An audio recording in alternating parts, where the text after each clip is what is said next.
is, and Brennan does. They both look like they could easily be 205ers. They sure look like it. I expect to see a little bit more wrestling in this one than we did in our first match. I would not want to be underneath either of these guys, so I think they both feel the same way. Yeah, already keeping the match on the feet a little bit longer. Oh, Matt goes for a triangle flying attack. triangle. Wow. Brandon does a really nice job defending it, but now Matt in on the legs uses it to wrestle up. Beautiful chaining of attacks and submissions. Good hip pressure. Good connection by Matt here. This is somebody who definitely has great top pressure. You know, this is somewhere Matt wants to be, but he did a great job using his offensive jiu-jitsu to get there. Showing some really, really good diversity in his game. He gets a good chest-to-chest position here, a good crossface and an underhook. He's going to try to clear that half guard. Now a little lockdown from Brendan. And this can be in a tricky position. There's an old adage, sometimes the lockdown locks you down as much as the opponent, but if you use your lockdown aggressively and effectively, it can be a really dangerous tool. Sure. You can set up some knee whips, you can set up some really nice sweeps. But Matt did a good job executing the clear of the lockdown and not getting to his knee cut position. With a grappler this big and strong on top, you really got to keep your frames in. Brendan doing a good job of getting to his knees, but it looks like Matt's got he abandons the head and arm position. That's a big, heavy guy with good wrestling on your head. That's going to be a tiring position. That's a tough one to deal with. Yeah, these are in a 10-minute match with 3 possible overtime rounds. Positions like front headlock are very, very effective ways to wear opponents out. He went for that little 10-finger guillotine and forced the roll from Brennan. Now he's in the north-south. Again, another really, really good position to wear opponents and isolate limbs out. That kind of swims inside, gets that body lock. Nice body lock position there. Very uncomfortable. Can be hard to breathe down there when your back is being elevated. And now he grabs the foot to take away the bridge possibility. Really seeing a lot of unique and kind of outside-the-box things from Matt. He's doing some really creative jiu-jitsu from top and bottom. He's always looked good on these mats, but he seems to look the best I've ever seen him personally on these mats right now. It's an interesting grab.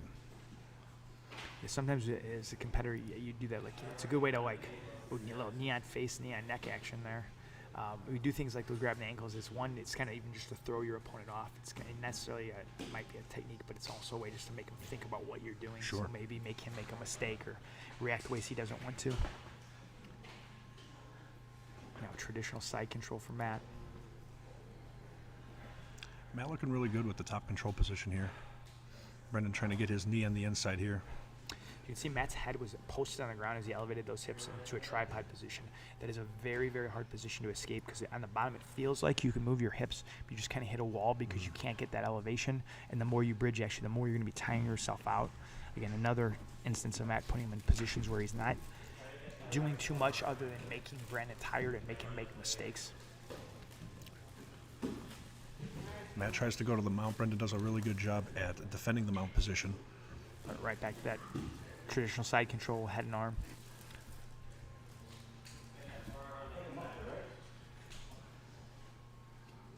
A little muffle from the top now, and using that to set up an Americana. Brendan throws up the triangle from the bottom. An experienced competitor, too, checking with the ref before he goes in. You are allowed to ask the ref here. It's not the IBJJF. No one's going to be penalized for asking refs questions. But it's good escape by Brendan. Again, showing real good composure. Sometimes when you start getting muffled and knee on the face, this is where people can kind of lose their calm and make mistakes. So far, so good. A little foot slap from the bottom. Definitely seemed unintentional.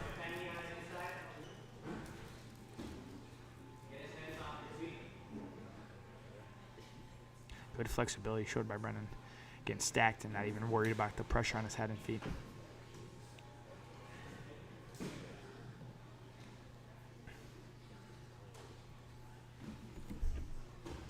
Now that we're a couple minutes into this match and we're kind of setting up our pace, it'll be interesting to see if either guy starts to kind of change their game and their ideas.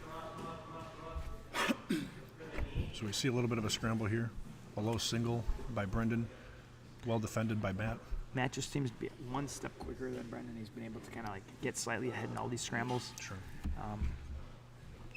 Brendan's doing the right thing, doing really good defending and escaping, but Matt just seems that 1 second ahead where he's just catching him before he gets to that transitionary spot.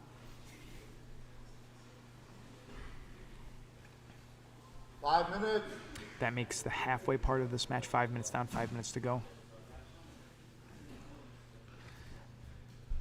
Matt has a good control position. Let's see if he opts to try to take the back here. It looks like he tried to throw the leg over there for a second, but was unsuccessful there. If I were coaching Matt, I'd want him to slide his right knee a little bit tighter to Brennan's back and kind of use it as a wedge to create some nice lift over the shoulders. It's going to be a little harder to put that leg in with that space because Brennan can rotate his shoulders, and that's what's able to get him that angle. Matt still has an angle for the back, but his shoulders were free because of that gap between the shoulder and the knee on that position. Look for the reverse triangle kind of armbar combo coming from here. It's a really nice way to try to roll your opponent and go into the submission.